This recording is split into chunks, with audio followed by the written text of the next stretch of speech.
The cold hit Jack Stone first. His lungs burned as they filled with air that wasn't meant for human breathing. His eyes snapped open to darkness, the kind of absolute black that exists only in the depths of space or in the belly of a ship that wasn't built for humans. Jack didn't panic. 15 years in Earth's Defense Force had trained that response out of him. Instead, he focused on gathering information. The cryopod around him had malfunctioned, its door partially open. The thick, heavy air told him he wasn't on a human vessel. System failure, a mechanical voice announced in the gray language. Jack understood it perfectly thanks to the translator chip embedded behind his left ear. Human containment breach in Section 7. Memory flooded back. The patrol near Jupiter's moons, the ambush, the gray ship appearing from nowhere, using technology that rendered it invisible to Earth's most advanced sensors. His team had fought hard, but the Greys overwhelmed them with sheer numbers. Jack was the only one taken alive. The others, he pushed the thought away. Time for mourning later. Jack moved silently out of the pod, his muscles protesting after weeks of inactivity. The room was dimly lit by blue strips of light along the floor. 5 other pods lined the wall, all empty. The air smelled wrong. Too much sulfur, not enough oxygen. It burned his throat with each breath. A display panel on the wall showed alien text scrolling rapidly. Jack's translator chip processed the information. 18 days since capture. 4 days until arrival at the Gray homeworld. 4 days, Jack whispered to himself. Not much time. He checked himself quickly. They had removed his armor and weapons, but left him his basic jumpsuit. Standard procedure. The Greys believed humans were physically weak and posed no threat without technology. It was one of many mistakes they made when judging humans. Jack touched his wrist, feeling for the small bump under his skin. His tactical implant was still there. The Greys had missed it during their examination. Another mistake. The implant contained no weapons, but it was a military-grade computer system connected directly to his nervous system. It could analyze data, enhance his reflexes, and interface with compatible technology. Most importantly, it could help him understand the ship he was on. A noise outside the door made Jack freeze. The heavy thud of gray footsteps approached. They moved differently than humans, a strange 3-beat rhythm from their unusual leg structure. This was a larger one, probably a soldier rather than a worker. Jack pressed himself against the wall beside the door. The Gray security protocols would have already alerted the crew to his escape. There was no point in hiding. Better to act now, while he still had surprise on his side. The door slid open with a soft hiss. A Gray entered, 7 feet tall with grayish-blue skin that seemed to absorb light rather than reflect it. 4 arms, 2 primary and 2 smaller secondary limbs. Its head was elongated with 3 large black eyes spaced around it for nearly 360-degree vision. It carried a weapon that resembled a short staff. Jack didn't hesitate. He struck at the base of the Gray's skull, where he knew their neural cluster was located. The alien dropped instantly, its weapon clattering to the floor. They were physically stronger than humans, but their nervous systems were more centralized and vulnerable if you knew where to hit. Jack dragged the unconscious Gray into the room and closed the door. He needed information more than he needed the weapon. Removing a small tool from a hidden pocket in his jumpsuit, Earth Defense Force uniforms were designed with escape in mind. Jack exposed the neural link at the base of the Gray's skull. His tactical implant established a connection, and information poured into Jack's mind. Ship schematics, crew numbers, mission parameters. The data was overwhelming until his implant filtered and organized it. What he learned made his blood run cold. The ship, called Deathbringer in the closest human translation, carried over 1,000 Greys. It wasn't just a patrol vessel, it was a weapon carrier, transporting a new type of device that could enslave the human mind by force connecting it to the Gray Hive network. The attack on his patrol had been opportunistic, a chance to capture a human specimen to test their weapon before reaching Earth. And now they were 4 days from their home base where they would finish preparations before launching their attack on humanity. Jack's jaw tightened. 1 man against 1,000. Impossible odds. But then again, they had made a critical error bringing him aboard. They hadn't counted on his escape, or on his ability to access their network. An alert sounded through the ship. His absence had been noted. Jack quickly searched the gray and found an access chip, the alien equivalent of a key card. The neural link had given him enough information to use it. He had to move fast. The Greys operated like a hive, not completely lacking individual thought but sharing information instantly across their neural network. Every Grey on the ship would soon know exactly where he was and what he looked like. Jack used the access chip on an internal panel, opening a maintenance tunnel behind the wall. These tunnels ran throughout the ship, allowing worker Greys to repair systems without disturbing the more important soldiers and commanders. The space was tight, designed for the smaller worker Greys, but Jack could move through it by crawling. The tunnel smelled of chemicals and the strange oil the Greys used in their machinery. The light was even dimmer here, but Jack's eyes were adjusting. His tactical implant mapped the tunnel system, highlighting the fastest route to his first objective, an environmental control station. If he was going to survive long enough to stop this ship, he needed to make the atmosphere more breathable for humans. The Greys kept their ships filled with sulfur compounds that strengthened them, but were slowly poisoning Jack with every breath. As he crawled through the narrow space, Jack heard movement throughout the ship. The Greys were searching for him, their 3-beat footsteps echoing through the metal walls. Commands were being issued in their clicking language. Find the human. Secure all weapons. Protect the Queen. Queen. Jack's translator had given him that word, though it wasn't exactly correct. The Greys had a leader aboard, the central mind that connected all others. If he could reach her, disrupt her, the entire ship would fall into chaos. Jack reached the environmental control panel and used the stolen access chip. His tactical implant interfaced with the system, analyzing the chemical composition of the ship's air. Carefully, he adjusted the levels. Not enough to harm the Greys, but enough to make the air more tolerable for his human lungs. As the system recalibrated, Jack accessed the ship's internal sensors through the same panel. He could see them, now, hundreds of Greys moving through the corridors searching for him. They were coordinated, efficient, moving in patterns designed to trap and corner him. But Jack saw something they didn't expect. Their movements were predictable. The hive mind made them think and act as one, a strength when facing an army, but a weakness when hunting a single adaptive human. A small smile crossed Jack's face as he disconnected from the panel and continued through the maintenance tunnel. He had 4 days to save humanity. The Greys had numbers, technology, and home field advantage. All Jack had was human ingenuity and the element of surprise. It would be enough. Jack moved through the narrow maintenance tunnels for hours, stopping only when Grey workers passed nearby. His tactical implant helped him predict their movements based on the patterns he'd observed. The ship's modified atmosphere was easier to breathe now, but time was working against him. At a junction point, Jack paused to study the ship's layout through his implant. The Deathbringer was massive, nearly a mile long with 20 decks. The central command was located in the heart of the vessel, heavily protected and difficult to reach. That's where the Queen would be, coordinating the search for him. Jack needed to understand more about his enemy before he could strike. Knowledge was as important as any weapon. Finding a quiet section of tunnel, he connected his implant to another access panel.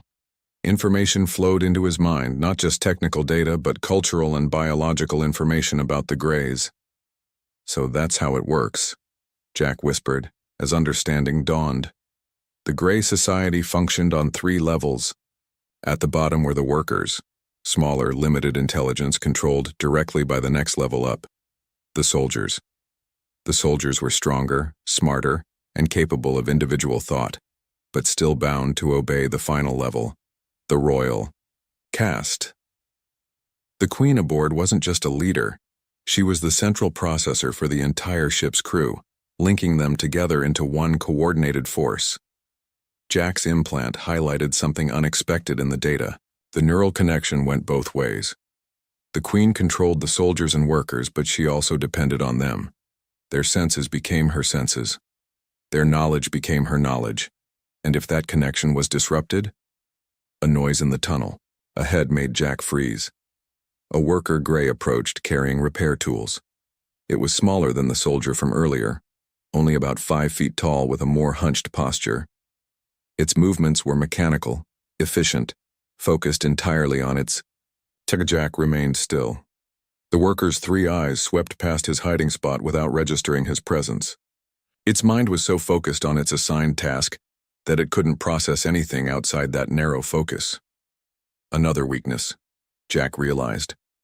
The hive mind made them efficient, but inflexible. Once the worker passed, Jack continued through the tunnel until he reached a larger junction box. This one contained more than just environmental controls. It had access to the ship's communication systems.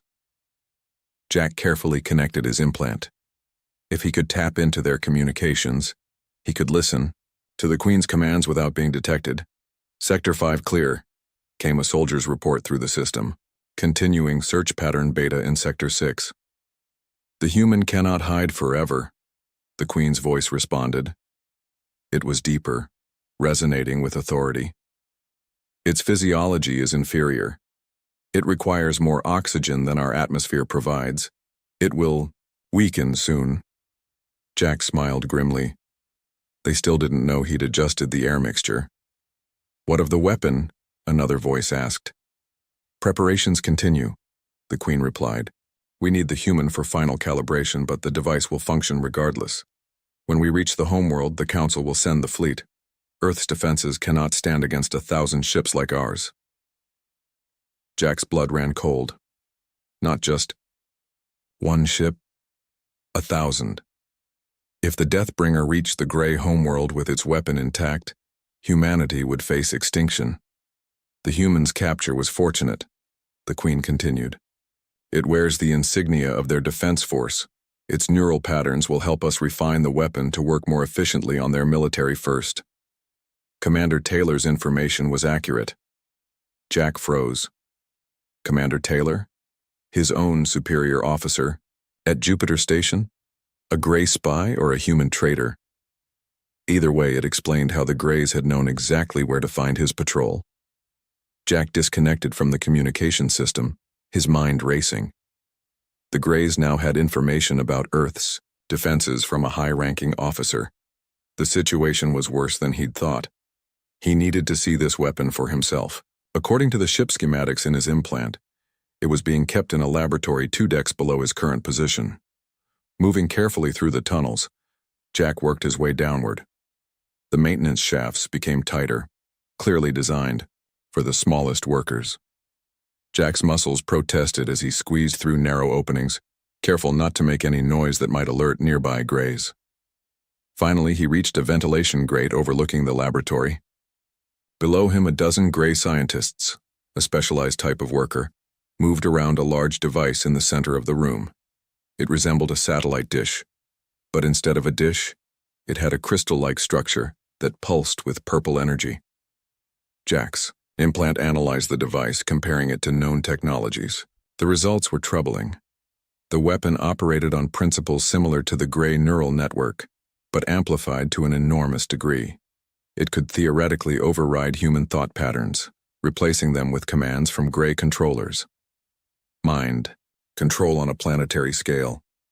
But as Jack studied the device, he noticed something important. The power source wasn't self-contained. Thick cables ran from the weapon to the ship's main power core. The Grays hadn't yet figured out how to make it portable or self-powered. That was another weakness he could exploit. A Gray scientist looked up suddenly, its 3 eyes scanning the room. Atmospheric disturbance detected, it announced. Parameter shift in ventilation shaft 12B. Jack pulled back from the grate. They had sensed the change in airflow from his presence. Time to move. He crawled quickly away from the laboratory as alarms began to sound. The Grays were narrowing their search, focusing on the ventilation systems. Jack needed to change tactics. Reaching another junction, Jack made a decision. Stealth alone wouldn't be enough anymore. It was time to create a diversion.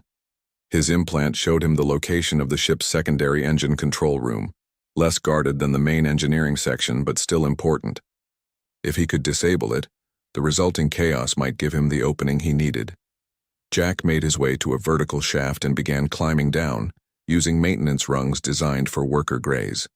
His muscles burned with the effort, but adrenaline kept him moving.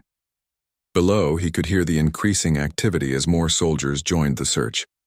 The Queen was directing them more aggressively now, realizing that their intruder was more dangerous than they had initially believed. "All soldiers to decks 7 through 9, her voice commanded through the ship-wide system. "Seal all maintenance access points. Increase atmospheric sensors to maximum sensitivity." They were adapting to his tactics. Jack needed to move faster. He reached the access point for the secondary engine control room and peered through a small gap in the paneling. Inside, 3 gray engineers worked at control stations. No soldiers were present.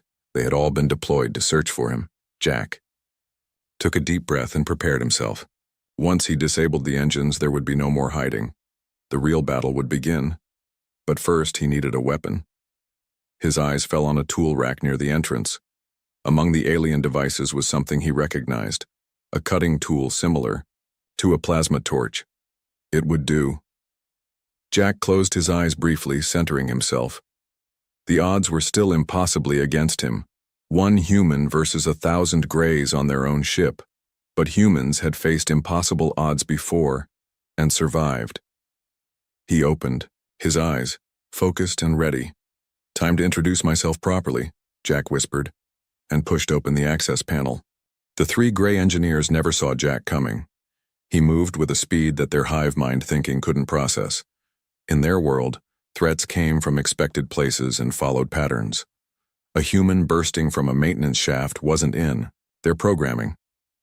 Jack took down the first engineer with a strike to its neural cluster, just as he had done with the soldier earlier. The second engineer turned, reaching for an alarm panel, but Jack was already there. He swung the plasma cutting tool, severing the communication link embedded in the gray's arm. The third engineer managed to let out a high-pitched alarm call before Jack disabled it. Warning lights flashed across the control room. Jack knew he had minutes at most before soldiers arrived. "Let's see what damage we can do," he muttered, approaching the engine controls. His tactical implant connected to the system, translating the alien interface into something he could understand.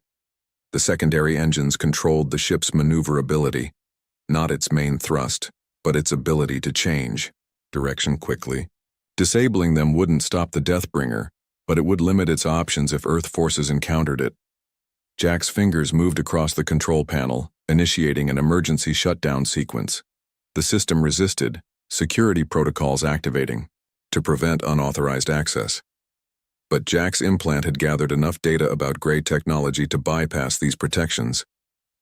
The engines began to power down, and the ship shuddered slightly as compensating systems kicked in. Jack smiled grimly. That would get their attention. He grabbed the plasma cutter and headed for the exit opposite from where he'd entered. According to his mental map of the ship, this route would lead him toward the life support systems, his next target. But first he needed to evade the soldiers that would soon flood this area. Jack had barely made it 20 yards down the corridor when the first alarm sounded. "Intruder in secondary engine control. All units respond." The Queen's voice echoed through the ship, no longer calm and controlled. There was a note of something new in it, concern, perhaps even fear. Heavy footsteps approached from multiple directions. Jack glanced around and spotted an access panel in the ceiling. Using a nearby console as a stepping stone, he pulled himself up into another maintenance tunnel, just as the first group of soldiers rounded the corner. From his hiding spot, Jack watched as dozens of gray soldiers converged on the engine room. Their movements were precise, coordinated, each one knowing exactly what the others were doing without need for communication. It was impressive, but it gave Jack an idea. Their coordination was both strength and weakness. They thought and moved as one. But what if that unity was disrupted? Jack crawled through the ceiling tunnel, moving away from the growing number of soldiers below. His implant guided him toward a junction box that controlled atmospheric systems for this section of the ship. When he reached it, he connected his Implant again. This time, instead of adjusting the air mixture, Jack triggered the emergency fog dispensers, devices meant to extinguish fires by filling sections with thick, sensor-blocking mist. Immediately, dense white fog began pouring from vents throughout the surrounding corridors. The effect on the Greys was immediate and dramatic. Their 3 eyes relied heavily on clear sight lines, and the fog rendered their visual sensors nearly useless. More importantly, it interfered with the short-range neural communications that allowed soldiers to coordinate so effectively. Jack could hear confusion below as the soldiers collided with each other, their perfect formation dissolving into chaos. Visibility 0 in Section 7C, a soldier reported, its voice uncertain. Neural link degraded, awaiting instructions. The Queen's response came instantly, but with a hint of frustration. Switch to thermal imaging. Maintain formation pattern. Delta. But thermal imaging would make Jack harder to find, not easier. His tactical implant had been regulating his body temperature since he woke, keeping it just above the ambient temperature of the ship, a standard feature designed to help soldiers avoid detection. Jack moved through the fog-filled corridors with confidence while the Greys stumbled around him. Twice he passed within inches of soldiers who couldn't see him. Their confusion was growing. They weren't used to being blind. The human is more resourceful than anticipated, the Queen's voice announced. All elite guards to protect the weapon. Deploy sonic sensors throughout the ship. Sonic sensors. They would detect his movements by sound. Jack needed to counter that quickly. He made his way to another control panel and connected his implant. This time, he accessed the ship's internal communication system and initiated an emergency broadcast test, sending high-volume status alerts through every speaker on the deck. The cacophony of alien voices and alarm tones would overwhelm any sonic sensors. The Queen's voice cut through the noise, now clearly agitated. Stop those broadcasts. The human is in the communication system. But it was too late.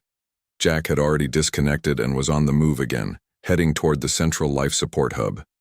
If he could reach it, he could create an even bigger distraction. As he rounded a corner, Jack came face to face with 3 Grey soldiers. These were different from the others, larger, with red markings on their armor. Elite guards, just as the Queen had ordered. Jack didn't hesitate. He lunged forward with the plasma cutter, slicing through the weapon of the first guard before it could fire. The second guard swung at him with powerful arms, but Jack ducked under the blow, using his smaller size and greater agility to his advantage. The third guard managed to land a hit, sending Jack sprawling against the wall. Pain exploded in his shoulder, but he rolled with the impact, coming back to his feet as his combat training took over. These elites were smarter, stronger, and more adaptable than regular soldiers. They fought as individuals, not just as extensions of the hive mind. Jack realized he couldn't beat all 3 in direct combat. Instead, he threw the plasma cutter directly at the ceiling panel above them. The superheated tool melted through the metal, rupturing a coolant pipe. Freezing liquid sprayed down onto the guards, the extreme cold causing their exoskeletons to contract painfully. They fell back, momentarily disabled. Jack used the opportunity to slip past them, retrieving the plasma cutter from where it had fallen. His shoulder throbbed, but his implant was already administering pain suppressants. He couldn't afford to slow down. The life support hub was just ahead.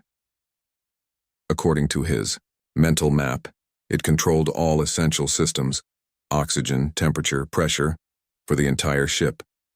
Jack forced open the doors and found himself in a large chamber filled with pulsing machinery. Only 2 workers were present, and they froze at the sight of him, their limited minds unable to process this unexpected threat. Jack disabled them quickly and approached the main control panel. This was the moment to make his biggest move yet.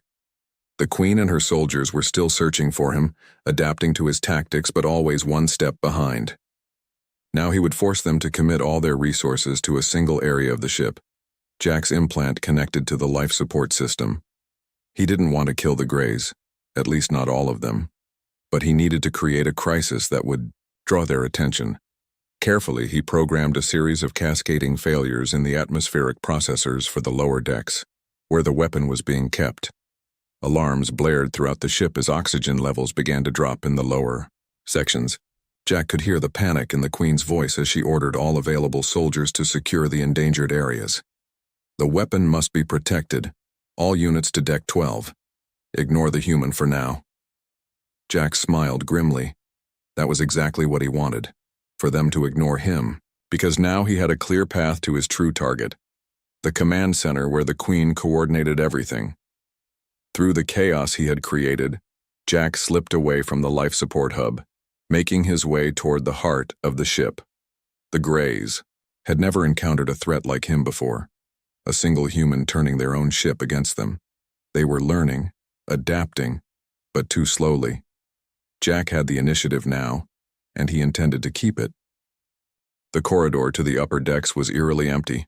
Jack moved quickly, his footsteps silent against the metal floor.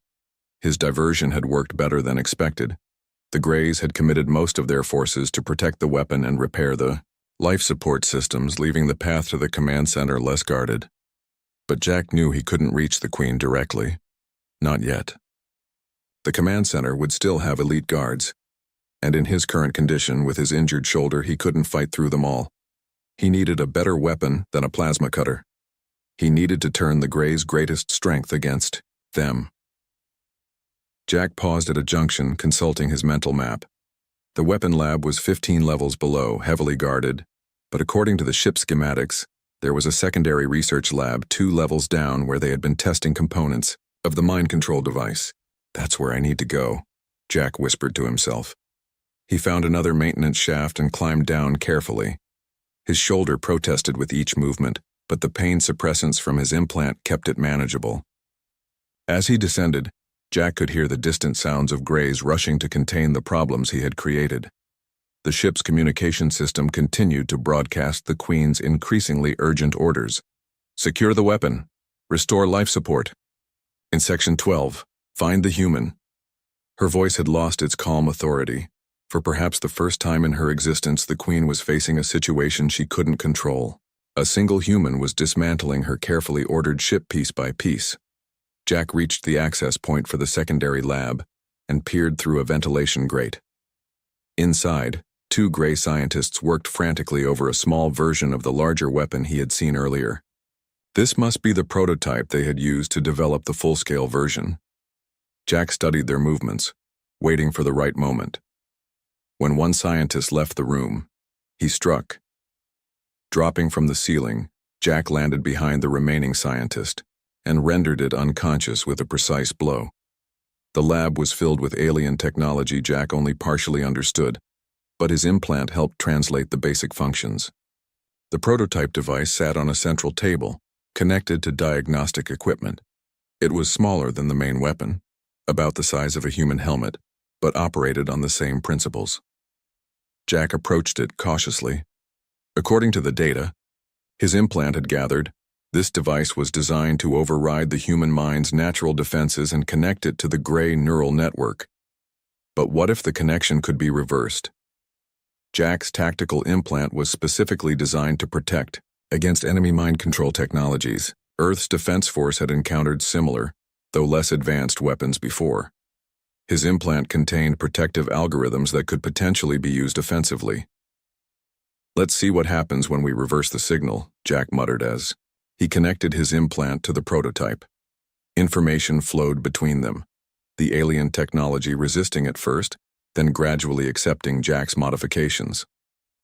He was reprogramming it to broadcast a signal that would disrupt rather than control, creating feedback in the Grey neural network. It was dangerous work. One wrong calculation, and the device might fry his own neural pathways. But Jack kept going, guided by his training and the desperation of his situation. A noise at the door made him look up. The second scientist had returned, and behind it stood 2 elite guards. Human located in Research Lab 2, the scientist called out, its 3 eyes widening at the sight of Jack interfacing with their technology. The elite guards rushed forward, weapons raised. Jack had no time to disconnect safely from the prototype. Instead, he triggered the device even though his modifications weren't complete. A high-pitched whine filled the room as the prototype activated. Waves of energy pulsed outward, and the effect on the Greys was immediate and dramatic. The guards stumbled, their coordinated movements becoming jerky and uncoordinated. The scientist clutched at its head, its three eyes blinking rapidly in confusion. "What? Happening?" one guard mumbled, its voice lacking the usual certainty. "Can't feel the Queen." Jack disconnected from the prototype and grabbed it. The device was working, not perfectly, but enough to disrupt the neural connection between these Greys and their Queen. The effect seemed temporary and limited to this room, but it proved his theory correct. If he could reach the main weapon and modify it the same way, he could disrupt the entire ship's neural network at once. Jack slipped past the confused Greys and back into the corridor. The prototype was heavy in his hands, but it was the key to his plan. Now he needed to reach the main weapon lab. As he moved through the ship, Jack noticed something strange. Some of the Greys he passed seemed disoriented, moving without their usual purpose and precision. The effect from the prototype shouldn't have reached this far. Something else was happening. Then he realized. His earlier actions had forced the Queen to extend her control too thin. With life support failing in multiple sections and systems shutting down across the ship, she was struggling to maintain her connection to all 1,000 crew members. The perfect hive mind was developing cracks. Jack made his way down to the main weapon lab using the growing confusion to his advantage. When he reached the access point above the lab, he was surprised to find fewer guards than expected. Most had been called away to deal with other emergencies. Below, a team of scientists worked frantically on the weapon, preparing it for arrival at the Grey homeworld. The large crystal structure at its center pulsed with energy, ready to enslave humanity. Jack waited until 2 guards moved to check a malfunctioning door, then dropped into the lab. The scientists were so focused on their work they didn't notice him, until he was already connecting the prototype to the main weapon's control systems. "Stop the human," a scientist called out, but it was too late. Jack's implant established the connection, transferring the modified code from the prototype to the main weapon. The crystal structure's pulsing changed from purple to a deep red as the new programming took effect. The guards returned, weapons raised, but hesitated as the weapon's energy signature changed. Their neural link to the Queen was flickering, making it difficult for them to receive clear orders. Jack worked quickly, finalizing the modifications. According to his calculations, the weapon could be reconfigured to send a disruption signal throughout the ship, one that would temporarily break the neural connection between the Queen and every Grey aboard. 1,000 Greys suddenly experiencing individual thought for the first time. It would be chaos. "Step away from the control panel," a deep voice commanded. Jack looked up to see a towering figure enter the lab. This Grey was different, larger than the elite guards, with golden markings on its blue-gray skin. A commander second only to the Queen in authority. "Your efforts are futile, human," the commander said, its voice steady despite the disruption affecting the others. "You cannot defeat an entire ship alone." Jack smiled grimly. "I don't need to defeat the ship, just its crew." With that, he pressed the final command, activating the modified weapon. The effect was immediate and ship-wide. The crystal structure blazed with red light as it broadcast the disruption signal to every corner of the Deathbringer. Through the ship's communication system, Jack could hear the sounds of confusion and panic spreading from deck to deck. "What's happening? I can't feel the others. Where is the Queen?" The commander staggered, its connection to the hive mind severed for the first time in its life. The guards and scientists in the lab froze, overwhelmed by the sudden isolation of their thoughts. Over the communication system, the Queen's voice rang out, filled with something Jack had never heard before in a Grey. Pure fear. "All units to the command center. The human has done something to the weapon. Protect me at all costs." Jack disconnected from the weapon controls. The disruption would be temporary, minutes at most, before the Queen found a way to re-establish the neural network. But that was all the time he needed. Now it was time for his final move. While the ship descended into chaos, Jack would go straight for the heart, the Queen herself. The command center of the Deathbringer was located at the very heart of the ship, a massive circular room filled with glowing control panels and holographic displays. It was designed to be the most secure location on the vessel, with multiple layers of defenses and redundant systems. Under normal circumstances, Jack would have never been able to reach it. But these were not normal circumstances. Jack moved swiftly through corridors filled with confused greys. Some wandered aimlessly, unable to function without the Queen's guidance. Others huddled in groups trying to understand their sudden isolation. The more adaptable ones were attempting to restore order, but without their neural connection, they had no way to coordinate their efforts effectively. For the first time in their lives, they were individuals rather than parts of a whole. Jack's tactical implant showed him the quickest route to the command center. As he ran, he checked the time display. 42 minutes had passed since he had first escaped his cryopod. In less than 5 more minutes, everything would be over. One way or another, the doors to the command center loomed ahead. Massive. Metal barriers designed to withstand attacks. Under normal conditions, they would have been impossible to breach. But Jack had never intended to break them down. Instead, he approached a secondary access panel nearby. According to the ship schematics in his implant, this panel controlled the emergency systems for the command center, including the doors. Jack connected his implant to the panel. The security was stronger here than elsewhere on the ship, but the disruption from the modified weapon had weakened the encryption. His implant worked through the defenses, finding vulnerabilities and exploiting them. With a heavy mechanical sound, the massive doors began to slide open. Inside the command center, chaos reigned. Elite guards stumbled about in confusion, their perfect formation broken. Scientists frantically worked at control panels, trying to restore the neural network. And at the center of it all, on a raised platform, was the Queen. She was not what Jack had expected. Larger than the other Greys, nearly 9 feet tall but thinner, more fragile looking. Her skin was pale, almost white, with intricate patterns that glowed with bioluminescence. Her head was elongated, housing a brain twice the size of the other Greys. The Queen's 3 eyes fixed on Jack as he entered, and he saw something in them he recognized. Intelligence, independent of the hive mind. Unlike her subjects, she had always been an individual. "You," she said, her voice carrying the weight of authority even now. "One human. One single human has done this to my ship, my crew." Jack stepped forward, the plasma cutter held loosely in his hand. The elite guards moved to intercept him, but their movements were uncoordinated, hesitant. Without the Queen's direct, neural control, they were like soldiers who had suddenly forgotten their training. "You shouldn't have targeted Earth," Jack said simply. The Queen's eyes narrowed. "Your species is a threat to the collective. Unpredictable. Dangerous. The Council determined your elimination was necessary. And yet, here we are," Jack replied. "One human has brought your ship to its knees." The Queen made a gesture, and the remaining guards rallied, forming a protective circle around her. They might be disconnected from the hive mind, but they still understood their purpose. Protect their leader. "You cannot win," the Queen said.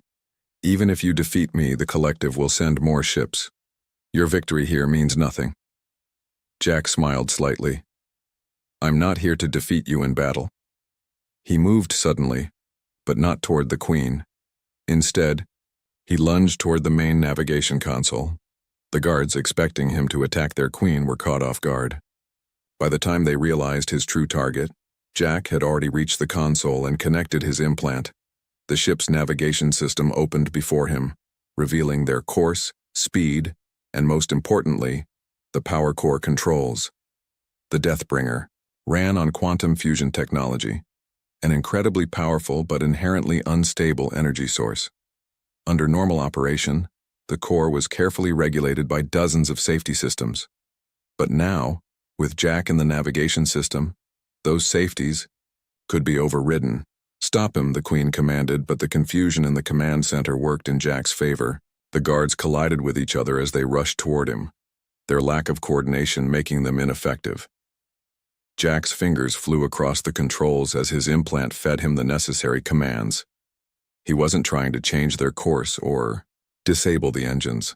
He was doing something much more dangerous, initiating a core overload. Alarms blared throughout the ship as the power core began to destabilize. Red warning lights flashed across every display in the command center. "What have you done?" the Queen demanded, actual fear in her voice now. "I've set the core to overload," Jack answered calmly. "In approximately 3 minutes, this ship will be nothing but scattered atoms." One of the scientists spoke up, its voice trembling. "My Queen, he speaks the truth. The core safety protocols have been bypassed. The overload cannot be stopped." The Queen's eyes widened. "You would destroy yourself just to defeat us?" Jack shook his head. "Not quite." He moved again, this time toward a small door at the side of the command center, the entrance to the Queen's private escape pod. Every gray ship had one, reserved exclusively for the Queen in case of emergency. It was their version of the captain going down with the ship. Everyone else might die, but the Queen, the central mind, must survive. The guards tried to intercept him, but Jack was too quick. His combat training and enhanced reflexes from the implant allowed him to slip past them, delivering precise strikes to disable rather than kill. He reached the escape pod door just as the ship shuddered violently, the power core beginning its catastrophic collapse. "No," the Queen cried out, realizing his plan. Jack's implant connected to the escape pod's launch controls, bypassing the final security measures. The door slid open, revealing a small but well-equipped vessel designed for a single occupant. "You were right about one thing," Jack said to the Queen as he backed into the pod. "Humans are unpredictable. That's why we'll win this war." The door began to close. The last thing Jack saw was the Queen's face, twisted with an emotion no Gray had likely ever felt before: defeat. The escape pod launched with a powerful jolt, accelerating away from the Deathbringer at maximum speed. Through the small viewport, Jack watched as the gray ship grew smaller in the distance, its sleek form still intact but glowing brighter as the core meltdown approached its final stage. Then, in an instant, the Deathbringer vanished in a flash of light so intense that the escape pod's viewports automatically darkened to protect Jack's eyes. The quantum core had collapsed, taking the ship and its 1,000 crew members with it in an explosion that left nothing behind. No debris, no radiation, just empty space where a threat to humanity had once existed. Jack checked the time display on his implant. 47 minutes had passed since he had first awakened on the alien vessel. 47 minutes to defeat 1,000 Greys on their own ship. The escape pod's communication system activated automatically, searching for human frequencies. It would take time to reach Earth, but Jack had accomplished his mission.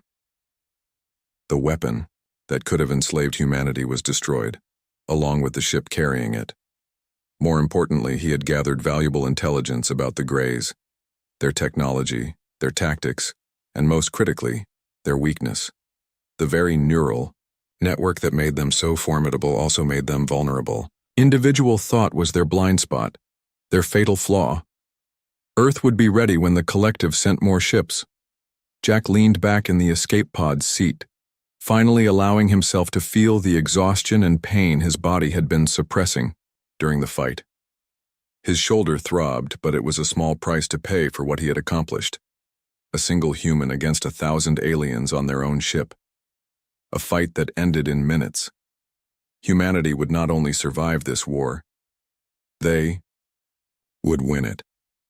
Ambassador Marcus Chen stood in the grand chamber of the Galactic Council, his heart pounding in his chest. The massive dome above him showed the stars of 1,000 worlds. Around him sat representatives from 47 different alien species. Some looked like giant insects, others were made of living crystal. A few were just clouds of gas in containment suits, but all of them were staring at him with the same expression. Pity. He didn't want their pity. He wanted answers. "This is a mistake," Marcus said, his voice echoing in the chamber.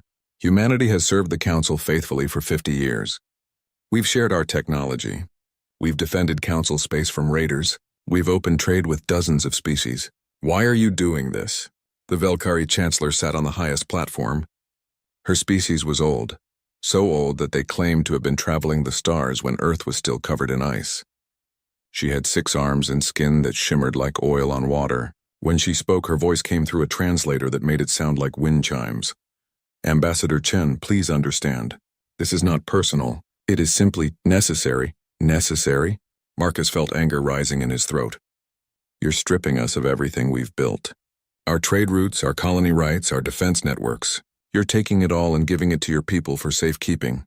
How is that necessary? One of the other ambassadors, a Threxian with too many eyes, clicked his mandibles. Young Chen, your species expanded too quickly. You claim too many worlds. You developed new technologies too fast. The Council must maintain balance. Balance? Marcus looked around the chamber. Or control. We followed every rule. We respected every treaty. And now you punish us for being successful? The Chancellor raised one of her hands. The gesture meant silence in Velkari culture. The decision has been made. The recalibration protocol will begin immediately. Humanity is suspended from Council membership for a period of no less than 20 years.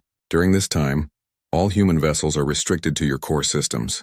Beacon buoys have already been placed around human space. If you cross them, you will be fired upon. Marcus felt like someone had punched him in the stomach. You're building a cage around us. We prefer to call it a boundary, the Chancellor said. Her tone was cold, matter of fact. You will have time to reflect on your place in the galaxy, to learn patience, to understand that the old ways exist for good reasons. This is wrong, Marcus said.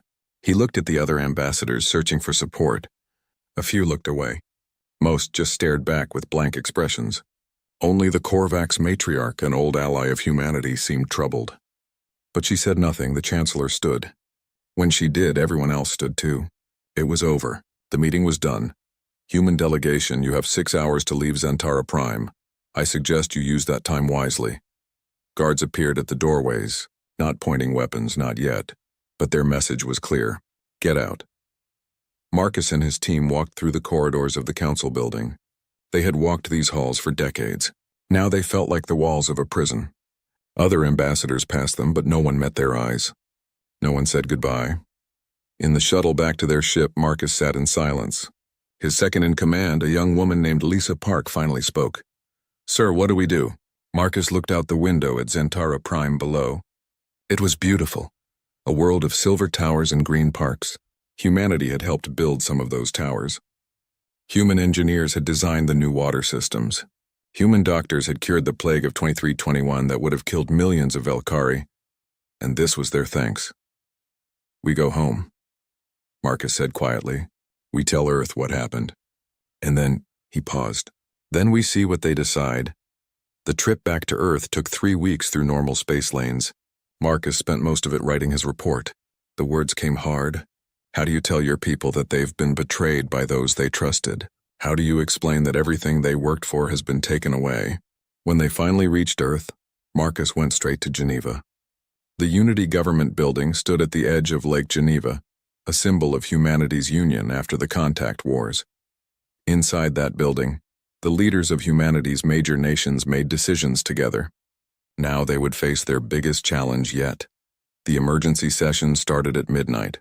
Marcus stood before the assembled leaders and told them everything. He showed them recordings of the council meeting. He presented the documents that stripped humanity of their rights. He explained about the restriction beacons and the quarantine. When he finished, there was silence. Then General Sarah Okonkwo stood up.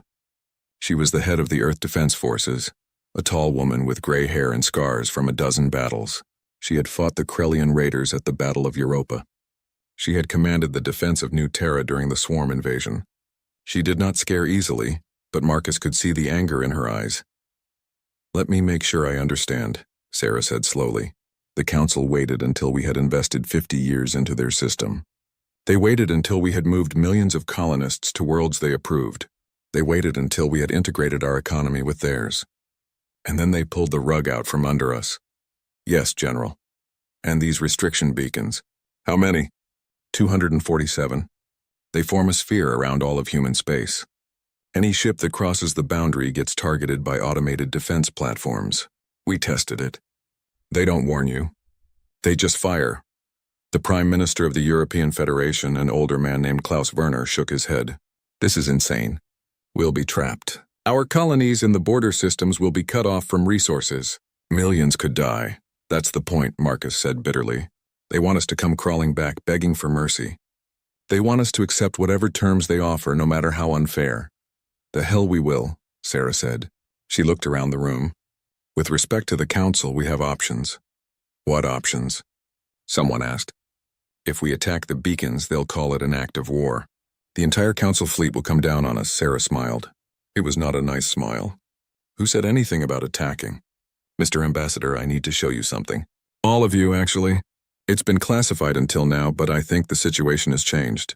She pulled up a holographic display. It showed a map of the galaxy, with human space marked in blue and Council space marked in green. But there were other colors too. Red lines that seemed to cut through space at odd angles. What are those? Marcus asked. Subspace ruptures, Sarah said. Unstable corridors in the fabric of space-time. The Council knows about them. They mapped some of them centuries ago, but they declared them too dangerous to use.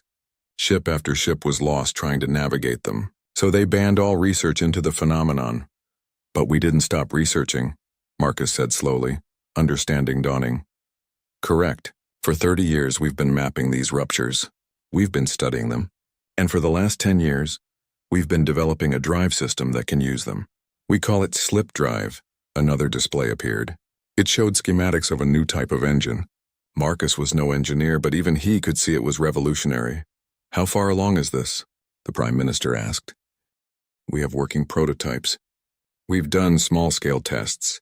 The success rate is about 60%. 60%? Someone gasped.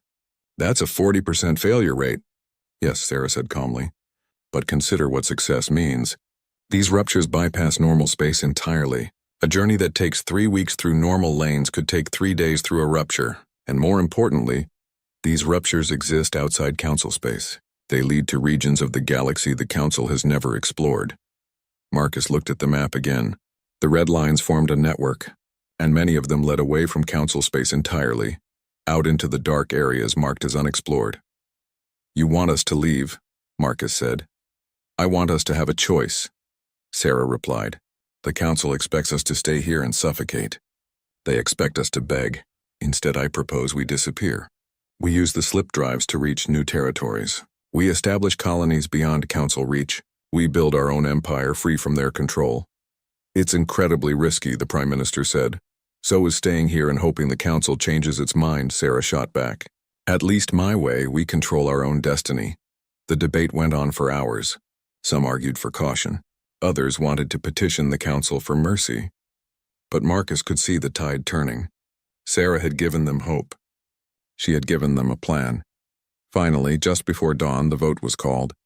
The result was close, but clear. Humanity would activate Operation Prometheus. Marcus didn't go home. Instead, he went to the observation deck at the top of the Unity building. He stood there as the sun rose over Lake Geneva, painting the sky in shades of orange and gold. Lisa Park found him there an hour later. Sir, the General wants to see you. She's gathering the team. Team? Marcus turned to look at her. Operation Prometheus team. She wants you to lead the diplomatic side, making contact with other species out there, building alliances. Marcus thought about the Council, about the betrayal, about the Chancellor's cold eyes. Then he thought about the red lines on the map, leading to unknown worlds and new possibilities. Tell the General I'm in, he said. And Lisa? Stop calling me sir. That title belonged to my role as Council Ambassador. That life is over. Just call me Marcus, she smiled. Yes, Marcus. One more thing. The General asked me to give you this. She handed him a small badge. It was simple, just a silver star against a black background, the symbol of the new human fleet that would venture into the unknown. Marcus pinned it to his chest. Behind him the sun continued to rise. A new day, a new beginning. Somewhere out in space, the Council thought they had won. They thought humanity would break under the pressure. They were wrong. The betrayal had been meant to destroy humanity's spirit. Instead, it had done something far more dangerous. It had set them free. In a classified facility orbiting Neptune, engineers were already preparing the first slip drive ships. In universities across Earth and the colonies, scientists were running final calculations. In military bases on Mars and the Moon, soldiers were volunteering for the most dangerous mission in human history. The Council had betrayed humanity. Now humanity would show them the price of that betrayal. Operation Prometheus was in motion, and nothing would ever be the same again. 3 months had passed since the Council's betrayal. In the Grand Chamber on Zentara Prime, The Valkyrie Chancellor reviewed reports from her intelligence network. Everything was going according to plan. The human colonies on the border worlds are struggling, her aide reported. Food shipments are down. Medical supplies are running low. They cannot sustain themselves without access to council trade lanes. Good, the Chancellor said. How long until they petition for readmission? Intelligence suggests within 6 months. Perhaps less if we apply more pressure. The Chancellor nodded, satisfied. She had done this before, decades ago, with the Narek species. They had also expanded too quickly, grown too ambitious. A few years of isolation had taught them their place. Now they were grateful for any scraps the Council threw their way. Humanity would learn the same lesson. There is one odd thing, the aide said hesitantly. We've lost contact with several human vessels. Trade ships mostly, but a few military scouts as well. They simply had disappeared. Disappeared? Yes, Chancellor.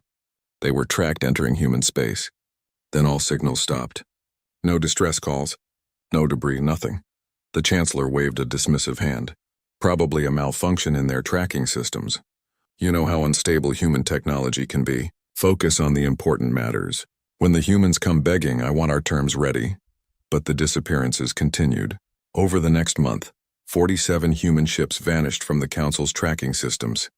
Then the humans stopped using the approved space lanes entirely. Every vessel that the Council could track was pulling back, staying deep within the quarantine zone. They're hiding, the aide suggested, probably consolidating their forces. Preparing for the inevitable collapse, the Chancellor agreed. It made sense. Any day now a human delegation would arrive asking for mercy. But the delegation never came. Far from Zentara Prime, beyond the Council's eyes and ears, something else was happening. In a secret facility hidden in the Kuiper Belt, far from Earth and far from prying sensors, Operation Prometheus had begun in earnest. Admiral James Torres stood in the command center, watching the main display. He was a veteran of the contact wars, a man who had seen humanity's first encounters with alien species. Some had been peaceful. Many had not. He had learned long ago that in the galaxy you could only rely on yourself. Status? He asked. Dr. Yuki Tanaka looked up from her console. She was young for someone in charge of such an important project. Barely 40, but she was the best physicist humanity had. Her research had made the slip drive possible. We're ready for the first full-scale test, she said. 12 ships fully crewed, fully supplied. Each one will attempt to navigate a different subspace rupture. If it works, they should emerge on the far side of Council space. And if it doesn't work, Yuki's face was grim. Best case, they get thrown back into normal space somewhere random. Worst case, the ships break apart at the molecular level. There's also a scenario where they end up scattered across multiple dimensions, but let's not think about that. 40% failure rate, Torres muttered. Those are terrible odds. They're the best we have, Yuki replied. Sir, the crews know the risks. Every single person on those ships volunteered. They understand what's at stake. Torres looked at the display again, 12 ships floating in the darkness. The best humanity had to offer. Each one carried a crew of 50, 600 lives riding on a theory and a prayer. But what choice did they have? Stay trapped in the Council's cage? Wait for starvation and surrender? No, humanity didn't work that way. Open a channel, Torres said. All ships, the communication officer nodded. Channel open, sir. Torres took a deep breath. This is Admiral Torres. In a few minutes, you're going to do something no one in the Council has dared to do in centuries. You're going to navigate the subspace ruptures. The Council calls them death traps. They banned all research into them. But we're not the Council. We don't accept limits just because someone tells us something is impossible. He paused, looking at the faces on his screens. Young and old, men and women, people from every nation on Earth and every colony in human space. Each of you volunteered for this mission. Each of you knows the risks. And each of you represents the best of what humanity can be. Today we take the first step into a new era. Today, we prove that we don't need the Council's permission to reach for the stars. He straightened. Good luck. Godspeed. And see you on the other side. Torres out. The channel closed. For a moment, there was silence in the command center. Then Yuki spoke. Ships are activating their slip drives. Subspace ruptures opening in 3, 2, 1. On the display, the 12 ships seemed to stretch like images being pulled on rubber. Space around them twisted into impossible shapes. Colors that had no name flickered at the edges of perception, and then they were gone. The command center erupted into activity. Technicians monitored readings. Scientists recorded data. Everyone was shouting numbers and coordinates. Torres stood still, watching the empty space where the ships had been. Now came the hard part. Waiting. The calculations said it would take 3 days for the ships to traverse the ruptures. 3 days of not knowing if the crews were alive or dead. 3 days of wondering if they'd just sent 600 people to their deaths. Torres didn't sleep that first night, or the second. On the third day, he was still at his post, drinking his 5th cup of coffee, when the sensors started beeping. Contact. Someone shouted. Multiple contacts emerging from subspace. Torres was on his feet instantly. How many? Counting now. Sir, I have 11 ships. 11 confirmed ships, 11, not 12. Torres felt his heart sink. Casualties? Checking. All 11 ships are intact. No damage, no casualties. Sir, they're hailing us. Put them through. The face that appeared on the screen was Captain Rebecca Stone, commander of the exploration vessel Wanderer. She was grinning like a lunatic. Admiral Torres, permission to report mission success? Granted.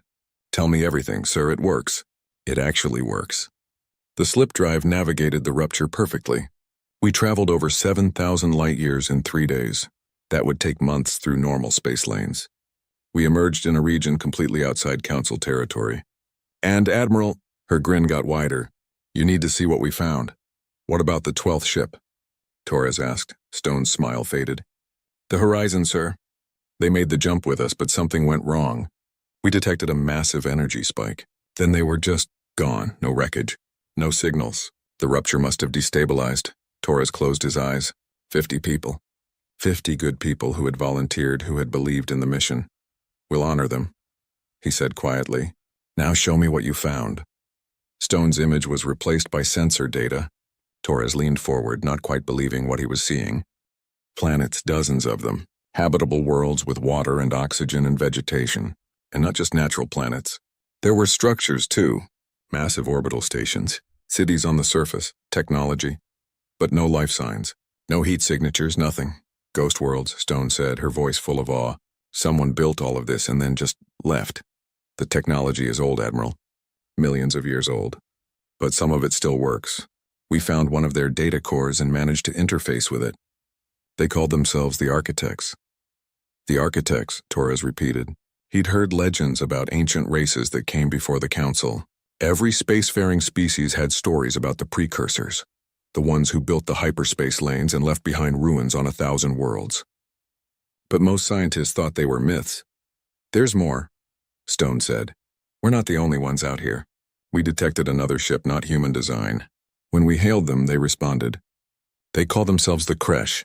They've been hiding in this region for over 3 centuries. Hiding from what? The Council, sir. Apparently, we're not the first species they've betrayed. Torres felt a chill run down his spine. Get back here, Captain, and bring any data you can on these Architects. I need to brief Earth Command. Yes, sir. One more thing. The Creche want to talk. They say they've been waiting for someone else to escape the Council's control. They want to meet, then set up the meeting. Torres out. The next few weeks were a blur of activity. The successful ships returned and shared their data. Engineers studied the slip drive performance and made improvements. The failure rate dropped to 35%, then 30%, then 25%. More ships were built. More crews were trained. And quietly, carefully, humanity began to disappear from Council space. The colonies on the border worlds were evacuated. Cities that had stood for decades were abandoned. Millions of people packed up their lives and moved deeper into human territory, to staging points where they could board ships equipped with slip drives. The Council's intelligence network noticed, of course. But they misinterpreted the data. They thought humanity was collapsing, retreating to Earth as their colonies failed. The Chancellor was pleased. The plan was working perfectly.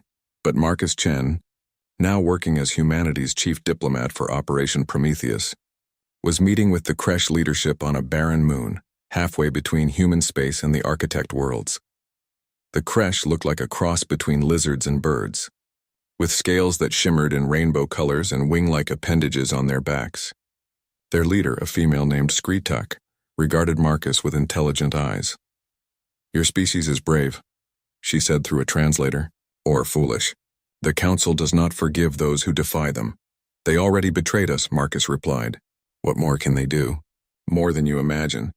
They crushed my people's rebellion. They scattered us across the stars.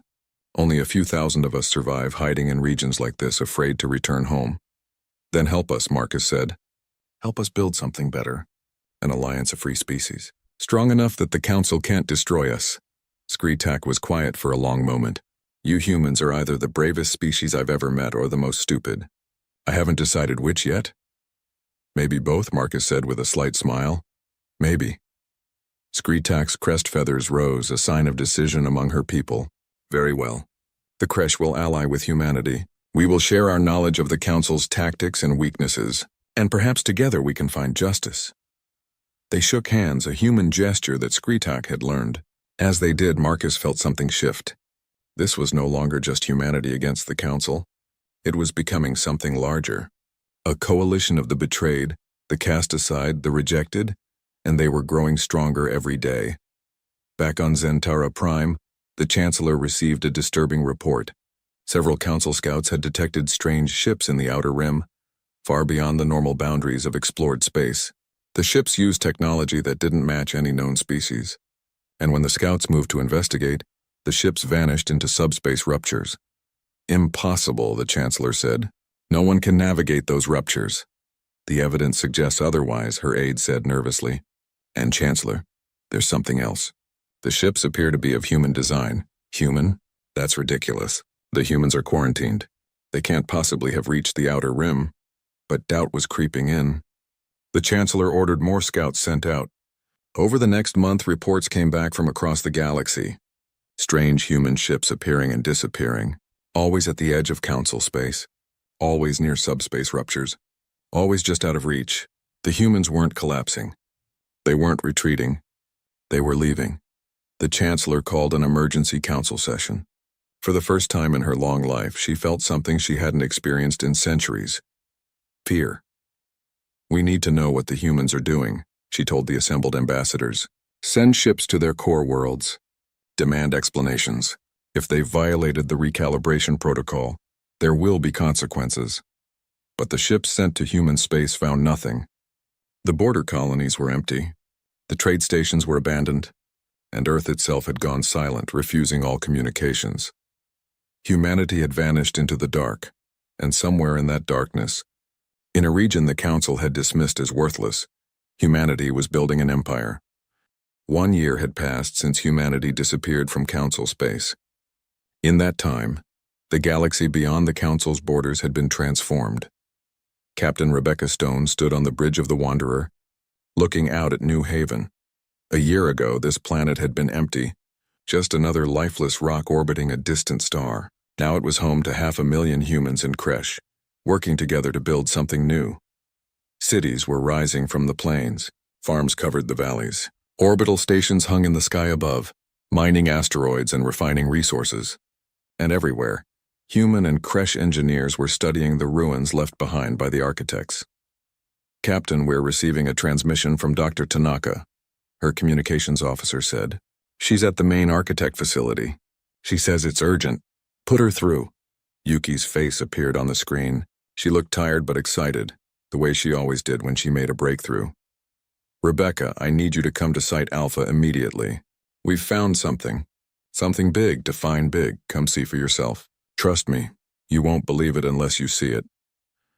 20 minutes later, Rebecca was standing in the heart of an architect facility. The structure was massive, carved from a single mountain of black crystal. The walls glowed with soft blue light, responding to the presence of visitors. Yuki led her through corridors filled with alien technology. Machines that hummed with power despite being millions of years old. Displays showing star charts of galaxies no human had ever seen. And at the center of it all, a chamber that took Rebecca's breath away. The room was spherical, maybe 100 meters across. Floating in the center was a holographic display showing what looked like a history of the galaxy, civilizations rising and falling, species emerging and going extinct. And through it all, one constant, the architects. We've been translating their records for months, Yuki said. The architects didn't die out. They evolved. They became something beyond physical form, energy beings maybe, or something we don't even have words for. But before they left, they created all of this. She gestured around them. Technology, knowledge, cities, ships. They left it behind for whoever came after them. For worthy successors, Rebecca said quietly. Exactly. But here's the thing. They left tests too. Challenges. They wanted to make sure that whoever inherited their legacy would be ready for it. The council found some of these sites centuries ago, but when they tried to access the technology, it rejected them. The architect systems wouldn't activate, so the council declared these sites off limits and forbade anyone from researching them. But they're activating for us, Rebecca said. Not just for us. For the Creche too. For any species that's been betrayed and cast aside by the council. It's like the architects knew this would happen. They built their legacy for the underdogs, not the powerful. Yuki pulled up more data on a nearby console. Look at this. We found 12 more architect worlds in this region. Each one has technology that makes council systems look primitive. Better shields, faster engines, weapons that can cut through any known armor. And that's just what we've figured out so far. There's so much more we haven't even begun to understand. Rebecca felt a chill run through her. Yuki, if we can access all of this, we'll be more powerful than the council. I know. Scary, isn't it? Terrifying, Rebecca agreed. The council betrayed us because they thought we were growing too powerful. If they find out about this, they will find out, Yuki said. Eventually. We can't hide forever. The question is, what do we do with this power when they do? Rebecca didn't have an answer. So she changed the subject. Have you told Admiral Torres? I'm sending him the full report today. But Rebecca, there's something else. Something I haven't told anyone yet. Yuki pulled up a new image. It showed a star chart with a single point highlighted in red. What am I looking at? The architect homeworld. Or what's left of it. It's in the galactic core, surrounded by radiation and spatial anomalies. Nothing can get close to it. But their records mention something called the Final Repository, a place where they stored their greatest works. Technologies that would be dangerous in the wrong hands. Like weapons? Weapons, yes, but also other things. The records are vague, but they mention something called the Ascension Protocol, a way to evolve beyond physical limitations, to become what they became. Rebecca stared at the image. That's too much power for anyone to have. I agree. But the council won't see it that way. If they learn about this, they'll do everything they can to reach it first. Then we need to make sure we get there first, Rebecca said. Over the next few months, humanity's expansion accelerated. More architect worlds were discovered and colonized. More technology was reverse engineered and improved. Human ships that once struggled to compete with council vessels were now superior in almost every way. But it wasn't just about technology. The alliance with the Creche had opened other doors. Through them, humanity made contact with more exiled species. The Narix, who the council had betrayed decades ago. The Threlian Collective, a hive mind that had been forcibly broken up by council decree.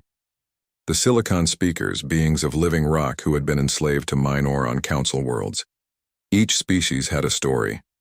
Each had been used and discarded, and each was eager to join humanity's coalition. Marcus Chen spent his days traveling between the new colonies, meeting with representatives from these species. Building relationships, forging alliances. It was exhausting work, but necessary. On one such trip to meet the Narix leadership, Marcus found himself in a strange position. He was the one offering hope to a species that had given up. The Narix looked almost human except for their silver skin and the fact that they had no mouths. They communicated telepathically, which took some getting used to. Their leader, whose name translated roughly as Stone Who Remembers, projected thoughts directly into Marcus's mind. Why should we trust you? You are young, naive. The council will crush you just as they crushed us. Maybe, Marcus said out loud. The Narix could read his thoughts, so there was no point in lying. But we're stronger than you were. We have the slip drives. We have architect technology. And we have something else. We have nothing left to lose.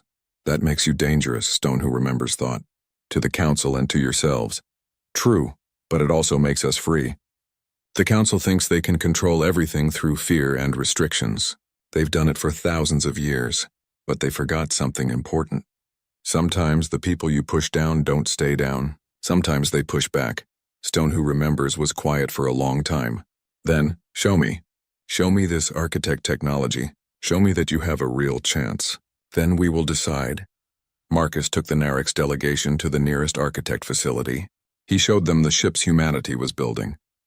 The shields that could withstand council weapons. The engines that could outrun any pursuit. The manufacturing systems that could build a fleet in weeks instead of years. By the end of the tour, Stone Who Remembers was convinced. We will join you, the Narix leader projected. Not because we believe you will win, but because we would rather die fighting than live as the Council's slaves. It was a grim sentiment, but Marcus understood. Hope was a luxury these species couldn't afford, so he would prove to them that this wasn't just hope. It was a real chance. The coalition grew. 17 species all united by a common enemy, all working together to build something the galaxy had never seen. A true democracy, where every voice mattered and no one species dominated the others. They called it the Free Worlds Alliance. Back on Zentara Prime, the Council was finally beginning to understand the scope of their mistake. Scout ships sent to investigate the human disappearance had started going missing. Those that returned brought back troubling reports. The Velkari Chancellor sat in her private chambers, reading the latest intelligence summary. Her hands trembled slightly as she turned the pages. Not from age, but from fear. Human ships had been spotted in 17 different sectors, all outside Council space. They were accompanied by vessels from known exile species. The ships used technology that Council analysts couldn't identify. And they were expanding at a rate that should have been impossible. How many colonies? She asked her aide. Our best estimate is 37 major settlements, perhaps 100 smaller outposts, and the number grows every week. In 1 year? They've established that many colonies in 1 year? The slip drive technology allows them to bypass normal travel times, and they're not following our colonization protocols. No environmental studies, no council approval. They simply arrive at a planet and start building. The Chancellor felt anger rising in her chest. This is unacceptable. They're violating every law we've established. With respect, Chancellor, they're outside our jurisdiction. They're not in Council space. Technically, they're not breaking any laws. Don't be naive, the Chancellor snapped. They're breaking the spirit of the law. They're disrupting the natural order. And they're doing it with help from species we thought we dealt with. The Kresh, the Narix, even the Silicon Speakers. They're building an army. Should we respond militarily? The Chancellor was quiet for a long moment. Finally, she shook her head. Not yet. We need to know more. Send more scouts, find their main bases, learn what they're planning, and contact our allies. If the humans are building a coalition, we need to do the same. But even as she gave the orders, the Chancellor knew the truth. The situation had already spiraled beyond her control. The humans hadn't just escaped. They'd thrived, and now they were a genuine threat to everything the Council had built. On New Haven, Admiral Torres received a message from Marcus. The coalition was complete. 17 species all committed to the cause. It was time for the next phase. Torres called a meeting of the command staff. Yuki, Marcus, Rebecca, and leaders from each of the allied species gathered in the Situation Room. We've done well, Torres said. Better than I dared to hope. But now comes the hard part. The Council knows we're out here. They know we're growing. Soon they'll move against us. We need to be ready. Ready for what? Skritak asked. War? Maybe, or maybe something more subtle. The Council's favorite tactic is isolation. They'll try to cut us off from resources. They'll spread propaganda, turn other species against us. They'll make examples of anyone who helps us. So we strike first, one of the Narix representatives suggested. We have the technology. We have the numbers. Why wait?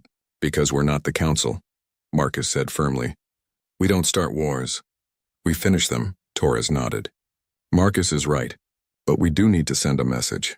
We need to show the Council and the galaxy that we're not afraid, that we're here to stay. What do you have in mind? Rebecca asked. Torres smiled. It was the same smile he'd worn before every major battle of his career. We go public. We reveal ourselves.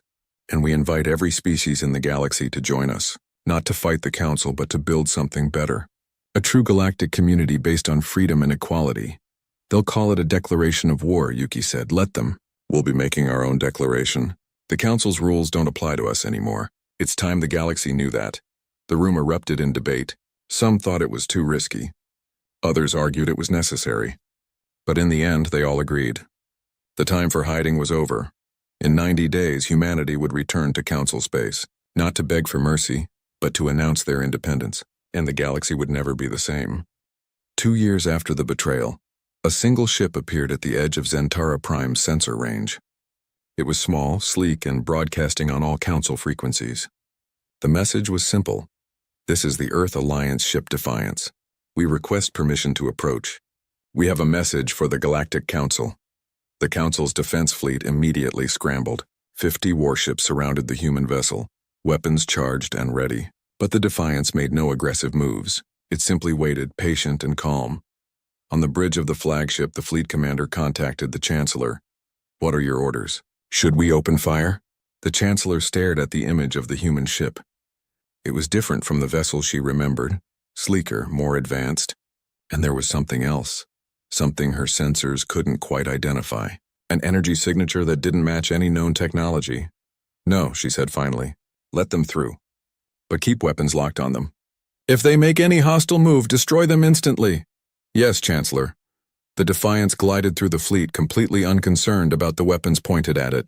It landed at the main spaceport, and from it emerged a single figure. Marcus Chen. He looked different too. Older, harder, more confident. The man who had stood before the Council 2 years ago had been desperate, pleading. This man stood like he owned the world he was walking on. The Council assembled quickly. Every ambassador was present. Every species wanted to see what the humans had to say. The chamber was silent as Marcus walked in, his footsteps echoing on the polished floor. He stopped in the center of the chamber, right where he had stood during the betrayal. And he smiled. "Hello," he said. "Miss me?" The Chancellor's voice was cold. "Ambassador Chen, or should I say former ambassador, you are aware that you and your species are in violation of the recalibration protocol. You have established unauthorized colonies. You have engaged in illegal trade with exiled species. We've done a lot of things," Marcus interrupted. The chamber gasped. No one interrupted the Chancellor. "But we haven't violated any Council laws. You see, we're not in Council space anymore. We don't use Council trade lanes. We don't claim Council territory. In fact, we're here to make our position clear. Humanity formally withdraws all claims to Council space. We don't need it anymore." The Chancellor blinked, confused. "You're surrendering your territorial claims. Surrendering implies we're giving something up. We're not. We're making a choice. Your space, your rules. That's fine. We'll play somewhere else." Murmurs ran through the chamber. This wasn't what anyone had expected. The Council had anticipated threats, demands, maybe even an attack. But simple withdrawal? That didn't make sense. "If that's all you came to say," the Chancellor said carefully, "then this meeting is concluded.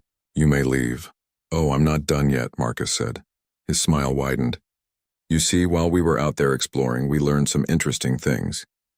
About the Council, about its history, about what you've done to other species over the centuries." He pulled out a small device and placed it on the floor.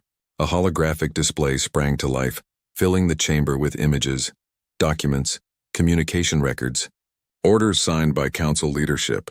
The Creche, betrayed 347 years ago. The Narix, betrayed 43 years ago. The Threllian Collective. The Silicon Speakers. The Valtorians. The Herex Union. 17 species in total, all subjected to the same recalibration protocol you used on us. Some survived in exile, some didn't, but all of them were eliminated as threats to Council power. The chamber erupted in shouts. Some ambassadors tried to deny it. Others called for Marcus to be arrested, but the Chancellor raised her hand for silence, and slowly the noise died down. "These are matters of Council security," she said. "They are none of your concern." "Wrong," Marcus said. "They're very much our concern. Because we found those species, we allied with them, and together we've built something new, something better. We call it the Free Worlds Alliance." He pulled up a new image. A star map showing the territory controlled by the Alliance. It was massive, larger than anything the Council had expected. 37 major colonies, 12 architect facilities, over 200 million citizens from 17 species. We have our own economy, our own government, our own military. We don't need the Council's permission to exist. We don't need your approval to thrive. "This is an outrage," someone shouted. "You're building an army." "No," Marcus said calmly. "We're building a civilization. But here's the thing, Chancellor. We're not done. We're going to keep growing. We're going to keep exploring. and we're going to invite every species in the galaxy to join us. Any species that's tired of being controlled, any species that wants true freedom. Our door is open. The Chancellor stood, her 6 arms trembling with rage. You dare to come here and threaten us? I'm not threatening you, Marcus said. I'm informing you. The galaxy is changing. The Council's rules don't apply everywhere anymore. And if you try to stop us, if you try to destroy what we've built, you'll find we're much harder to kill than you expected. We crushed the Creche Rebellion. The Chancellor hissed. We scattered them across the stars. We can do the same to you. Maybe. Or maybe things are different now. We have architect technology. We have the slip drives. We have allies you thought were extinct. And we have something else. We have nothing to lose. Marcus looked around the chamber, meeting the eyes of every ambassador. I'm giving you 90 days. 90 days to reform the Council. Remove the elder species privileges. Establish true democratic representation. Compensate the species you've betrayed. Do this and we can coexist peacefully. Don't, and we'll show the galaxy exactly what you are. Tyrants who maintain power through fear and oppression. You're insane, the Chancellor said. Maybe, Marcus agreed. But I'm also right. And deep down you know it. This isn't a negotiation, Chancellor. This is advance notice. 90 days. Then the galaxy learns the truth about the Council. He turned and walked toward the exit. Guards moved to block his path, but the Chancellor waved them aside. She wanted him gone. Needed him gone before he said anything else that might undermine Council authority. Marcus reached the door, then paused and looked back. Oh, and one more thing. We intercepted your spy satellites. We know you've been trying to track our movements. We know you've been planning a military response. So let me save you the trouble. We're not hiding anymore. He pulled up one final image on his device. It showed the locations of 12 Free Worlds Alliance fleets all positioned at the borders of Council space. If you want a war, you'll get one. But I promise you, it won't be the easy victory you're expecting. Then he was gone, leaving the Council chamber in chaos. The Defiance lifted off from Zentara Prime an hour later. Behind it, the Council descended into argument and panic. Some species demanded immediate military action. Others counseled caution. The chamber that had been so unified during humanity's betrayal was now fractured and uncertain. On the Defiance's bridge, Marcus let out a breath he hadn't realized he'd been holding. His hands were shaking slightly from adrenaline. That went well, his pilot said with a grin. Did it? I just threatened the most powerful government in the galaxy. Yes, sir, you did. It was beautiful. Marcus laughed despite himself. Get us home.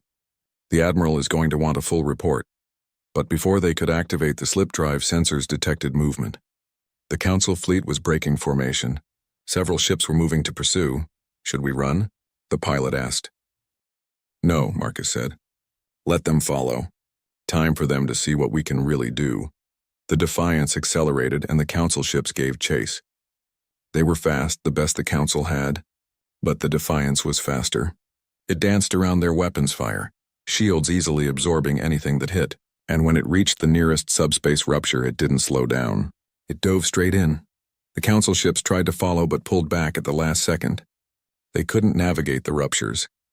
They could only watch as the human ship vanished into impossible space, leaving them behind. The pursuit commander sent a report back to the Chancellor. They're gone. We cannot track them through the ruptures. The Chancellor read the report in her office alone. For the first time in centuries, she felt old, tired. The galaxy she knew, the galaxy she controlled, was slipping away. She activated the Council's military network and began issuing orders. If the humans wanted war, they would get it. The Council had crushed rebellions before. This would be no different. But even as she gave the orders, doubt crept in. The humans had been quiet for 2 years. What had they been doing all that time? What other surprises did they have waiting? She was about to find out. Phase 2 of Operation Prometheus had begun. All across the galaxy, on 1,000 Council worlds, people woke up to find their communication networks hijacked. Every screen, every display, every holographic projector showed the same thing. A message from the Free Worlds Alliance. It started with images, Council documents showing the betrayals, orders to destroy the Creche homeworld, plans to enslave the Silicon speakers, communications revealing how the Council had manipulated elections, assassinated leaders, and crushed any species that grew too powerful. Then came testimony. Survivors from the betrayed species telling their stories, families torn apart, worlds destroyed, civilizations erased from history, and finally an invitation. Join the Free Worlds Alliance, live free. Build your own future. The broadcast lasted for 30 minutes. Then it ended, and normal programming resumed. But the damage was done. On 100 worlds, protests erupted. People demanded explanations. They wanted to know if the documents were real. They wanted to know what their governments had done in their names. The Council's response was swift. They declared the broadcast illegal propaganda. They arrested those who tried to discuss it. They shut down communication networks and imposed curfews, but it was too late. The truth was out, and the galaxy would never look at the Council the same way again. In her office on New Haven, Yuki Tanaka watched the chaos unfold with satisfaction. "How long until the Council traces the broadcast back to us?" Rebecca asked. "They already have," Yuki said. "But it doesn't matter. We didn't just hack their networks from one location. We've been infiltrating their systems for 2 years. We have backdoors in every major Council computer. We can broadcast whenever we want." "They're going to retaliate," Rebecca said. "Let them try," Yuki replied. "We're ready," and they were. All across free world space, fleets prepared for battle. Weapons were charged. Shields were raised. Millions of soldiers stood ready to defend what they had built. The Council had betrayed humanity, thinking it would break them. Instead, it had forged them into something stronger, something the galaxy had never seen before, a species with nothing to lose and everything to fight for. The countdown had begun. 87 days remained until Marcus's ultimatum expired. 87 days for the Council to decide its fate, war or peace. Reform or destruction, the choice was theirs. But the time for control was over. The galaxy was changing whether the Council liked it or not. The galaxy burned with tension. 3 months had passed since Marcus's ultimatum, and the deadline was approaching fast. In that time, the Council had not reformed. Instead, they had prepared for war. The Velkari Chancellor stood before the assembled Council fleet, the largest military force ever gathered in galactic history. 3,000 ships from 47 species, all united under Council command. It was a show of power meant to crush any resistance. "The human rebellion ends today," the Chancellor declared. "We will destroy their colonies. We will scatter their fleets, and we will remind the galaxy why the Council has ruled for 10,000 years. Because we are strong, because we are united, because we are inevitable." The fleet cheered. The admirals saluted. And the massive armada began its journey toward free world space. But they didn't know what was waiting for them. On New Haven, Admiral Torres watched the Council fleet approach on long-range sensors. His face was calm, but his mind was calculating 1,000 scenarios at once. "They're bringing everything," his tactical officer said. "Every major warship in Council space. If we meet them head-on, we'll be outnumbered 3-1. Then we won't meet them head-on," Torres said. "Execute Plan Omega." Across Free World's territory, fleets received their orders and began to move. But they weren't moving toward the Council forces. They were moving away, dispersing into a dozen different directions, each using slip drives to vanish into subspace ruptures. The Council fleet arrived at the Free World's border expecting a battle. Instead, they found nothing. Empty space, abandoned defense stations, not a single enemy ship in sight. "Where are they?" the Council fleet commander demanded. "We're not detecting any hostile vessels, sir. It's like they just disappeared." The Chancellor received the report with confusion. "This makes no sense. They threatened us. They challenged us. And now they run?" "Perhaps they realized they couldn't win," her aide suggested. "Perhaps this was all a bluff." The Chancellor wanted to believe that. But something felt wrong.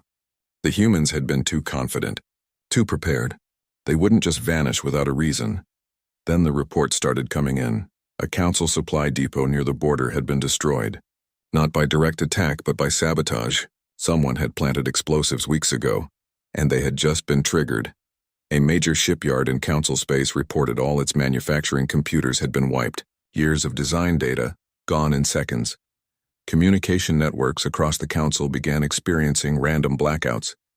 And then, on 17 different Council worlds, something impossible happened. Free Worlds Alliance ships appeared. Not in orbit, not in the outer system, but directly in the atmosphere, hovering over major cities. They weren't attacking. They weren't threatening.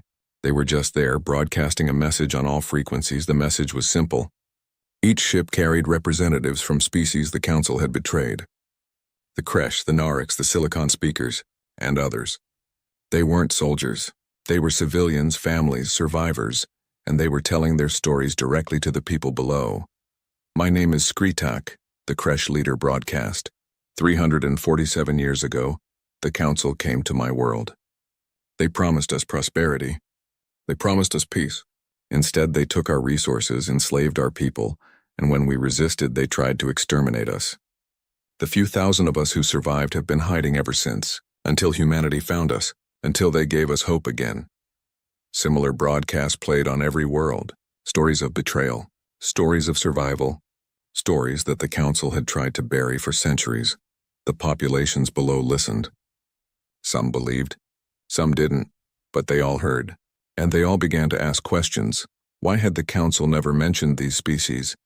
Why were the records sealed? What else had been hidden from them? The Chancellor ordered the fleets to attack the broadcasting ships, but before they could reach them, the ships vanished back into subspace ruptures. And new ships appeared over different worlds, continuing the broadcasts. It was a propaganda war, and the Council was losing, but the military situation was even worse. The main Council fleet had pushed into Free World's territory, but they found nothing to fight. The colonies they targeted were already evacuated.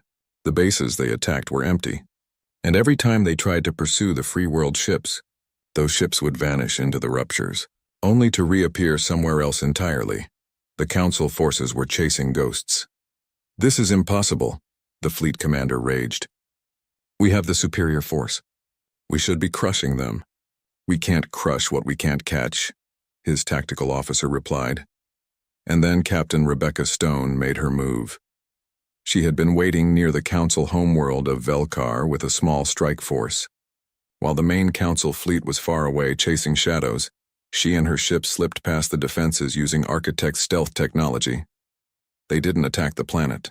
Instead, they broadcast a message directly to the Velkari people, a message showing their own Chancellor's orders, documents proving how she had manipulated their government, how she had enriched herself while regular Velkari suffered, how she had started wars just to maintain her power.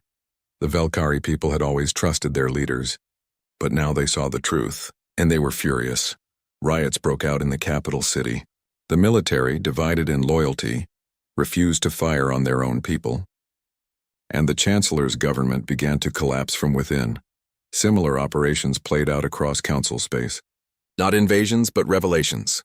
The Free World's alliance wasn't trying to conquer the Council. They were trying to free it, and it was working. 15 days into the war, the turning point came. The Korvax, the second most powerful species in the Council, made an announcement. Matriarch Selen, their leader, appeared on all Council channels. "For 2 years I have watched the humans with interest," she said. "I voted against their betrayal, but I was outvoted. I hoped the Council would learn from its mistakes. Instead, we have learned nothing. We have become exactly what the humans accused us of being, tyrants who maintain power through fear." She paused, letting her words sink in. "Therefore, effective immediately, the Korvax Confederation withdraws from the Galactic Council. We will no longer lend our ships to this unjust war, and we call upon all species who value freedom to do the same." The announcement sent shockwaves through the galaxy. The Korvax were one of the founding members of the Council. If they were leaving, everything was falling apart. Within hours, 6 more species announced their withdrawal from the Council. Within days, it was 12. The great alliance that had ruled the galaxy for 10,000 years was crumbling. The Council fleet began to fall apart. Ships refused orders. Crews mutinied. Some vessels simply turned around and went home, unwilling to fight for a cause they no longer believed in. The Velkari Chancellor watched her empire collapse around her. In desperation, she ordered her personal guard to arrest the dissenting ambassadors. She declared martial law. She threatened to destroy any world that defied the Council. But it was too late. The people had seen the truth. They knew what the Council had done, and they would not accept tyranny anymore. Admiral Torres received the intelligence reports with grim satisfaction. The Council was breaking. But there was still danger. A cornered enemy was often the most dangerous. The Chancellor might order a final desperate strike, a scorched earth policy to destroy everything she couldn't control. "Sir, we're receiving a communication request," his officer said. "It's from the Chancellor herself." "Put her through." The Velkari Chancellor's image appeared on the screen. She looked tired, defeated, but there was still fire in her eyes. "Admiral Torres, I request a meeting. Neutral territory. Just you, me, and Ambassador Chen. Why should I agree to that? Because the alternative is civil war that will tear the galaxy apart. Billions will die. Entire species will be wiped out. Is that what you want?" Torres was quiet for a moment. Then, "Give me the coordinates. We'll be there in 6 hours." The meeting took place on a small moon orbiting a dead star. No strategic value, no resources. Just empty rock in the middle of nowhere. Torres and Marcus arrived first, their shuttle landing near an ancient crater. The Chancellor's ship arrived 10 minutes later. She emerged alone as agreed. They met in the center of the crater. 3 people who held the fate of the galaxy in their hands. "Well," the Chancellor said. "Here we are." The upstart humans and the ancient tyrant. "How poetic." "You could have avoided this," Marcus said. "You could have treated us fairly. You could have kept your word. Could I?" The Chancellor laughed bitterly. "Your species was growing too fast. Too ambitious. If I hadn't acted, you would have dominated the Council within a generation. Every elder species saw it. They demanded I do something. So you betrayed us to maintain power," Torres said. "I betrayed you to maintain order. There's a difference. Not to us." The Chancellor was silent for a moment. Then she straightened, some of her old authority returning. "What do you want? My surrender? My head on a platter? The complete dissolution of the Council?" "We want reform," Marcus said. "Real reform. A new government based on democracy and equality. Every species gets a voice. No more elder privileges. No more betrayals. A true galactic community.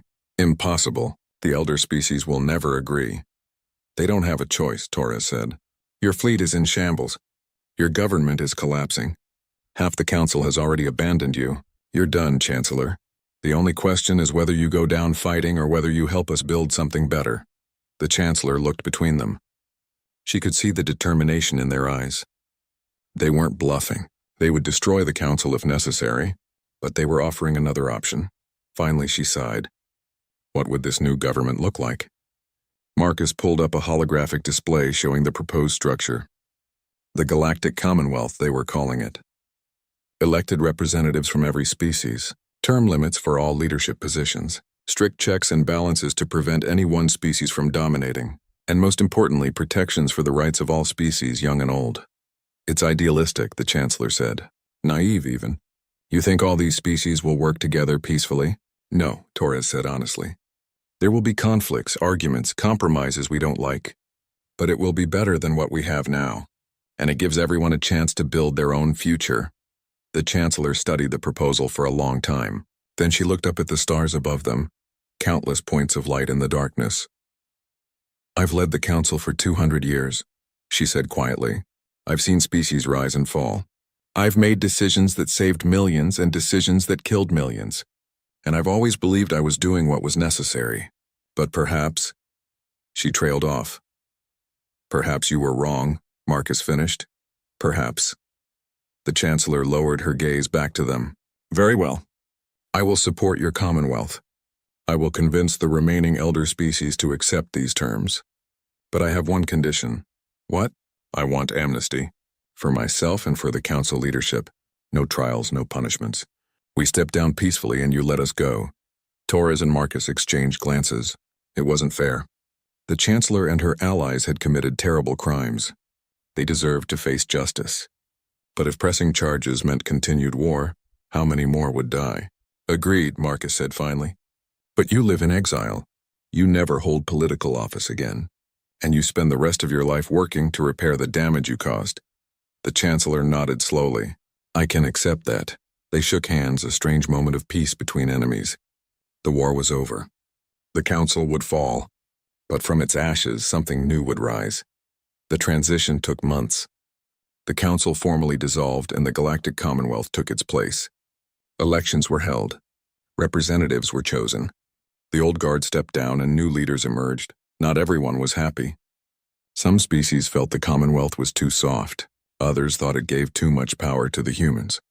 But gradually, the new system began to work. Species that had been enemies for centuries learned to cooperate. Young civilizations got a voice. Old civilizations learned to listen. The Free Worlds Alliance became the Commonwealth's exploration and defense arm. Their fleets patrolled the borders, protecting all member species. The slip drives were shared with everyone, opening up new regions of space for colonization. And on New Haven, Marcus Chen stood with Admiral Torres and Dr. Tanaka, watching the sun set over the first city built by the Commonwealth. 5 years ago, we were betrayed and left for dead, Marcus said. Now we're helping to lead the galaxy. It's almost hard to believe. Don't get comfortable, Yuki said with a smile. I activated one of the architect beacons last week, the one near the galactic core. And? Torres asked, and it responded. There's a message. Apparently everything we've been through was just the first test. The architects left behind something called the final repository. Advanced technology beyond anything we've seen. But to access it, we need to pass trials that make the Council look like a warm-up. Of course there's more, Marcus laughed. Because why would things ever be simple? So what do we do? Torres asked. Yuki pulled up a holographic display showing the path to the galactic core. It was dangerous, filled with radiation, black holes, and spatial anomalies that could tear a ship apart. We keep going, she said. We've gotten pretty good at impossible tasks. What's one more? Torres grinned.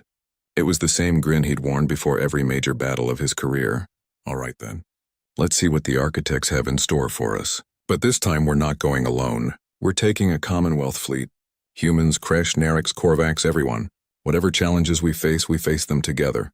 Together, Marcus agreed. That's what makes us strong. They stood there for a while longer, watching the sun dip below the horizon. Above them, ships from a dozen species patrolled the skies. On the streets below, humans and aliens walked side by side, building a future no one had thought possible. The Council had betrayed humanity, thinking it would destroy them. Instead, it had unleashed something the galaxy had never seen. A species that refused to accept limits, that turned every obstacle into an opportunity, that inspired others to dream of freedom. The architects had left their legacy for worthy successors. For species that could overcome betrayal and build something better, for those who faced impossible odds and won anyway. Humanity had proven themselves worthy, and now, together with their allies, they would face whatever challenges came next. The galaxy would never be the same. And that was exactly how it should be. Far away in the galactic core, ancient architect systems detected the approaching ships. Protocols that had been dormant for millions of years activated. Tests were prepared. Challenges were set in motion. The next chapter of galactic history was about to begin. And this time, humanity wouldn't face it alone. They would face it with friends, allies, and an entire civilization united behind them. The Council had taught humanity an important lesson. When you betray someone, you don't destroy them. You give them a reason to become stronger than you ever imagined. And humanity had become very strong indeed. The operation had been set in motion 2 years ago. Now it was complete. The galaxy had been freed. The Commonwealth stood strong. And somewhere out in the dark between stars, new adventures awaited. The betrayal had been meant to end humanity's story. Instead, it had just been the beginning.